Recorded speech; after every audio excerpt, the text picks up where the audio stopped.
When the prophet Samuel was laid to rest and all Israel wept, the winds over the wilderness seemed to carry both grief and destiny. Into the desert of Paran went David, warrior, poet, fugitive, leading men who had learned to live by courage and by the edge of a blade. In Maon dwelt a man as wealthy as he was witless, Nabal, master of vast flocks grazing near Carmel. His barns were full, his tables heavy with meat and wine, yet his heart was lean and flinty. But in his house shone a different light. Abigail, discerning as a judge, gracious as spring rain, and wise enough to know that a sharp tongue can set a forest ablaze.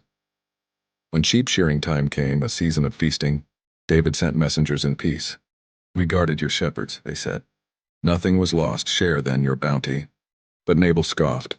"Who is this son of Jesse?" he sneered, as though heaven itself required introduction. The insult struck like flint on steel. David girded his sword. 400 men followed, anger marching at their heels. Vengeance breathed hot and near. Yet wisdom moves swifter than wrath. A servant ran to Abigail. "Disaster hangs over us," he whispered. And she, wasting not a heartbeat, gathered bread warm from the ovens, wine in skins, sheep dressed for roasting, raisins and figs pressed sweet and dark. Upon a humble donkey she rode into the ravine where steel met dust. There she saw David descending, storm in his stride. She dismounted and bowed low, her words falling like cool water on fevered skin. "My lord," she said, "let not your honor be stained with needless blood. The Lord will make you a lasting house. Let not folly, true to its name, provoke you from your destiny." She named no virtue she did not see. She spoke no flattery she did not believe. She reminded a warrior of the king within him, and David, whose psalms would one day soothe nations, felt his fury loosen its grip.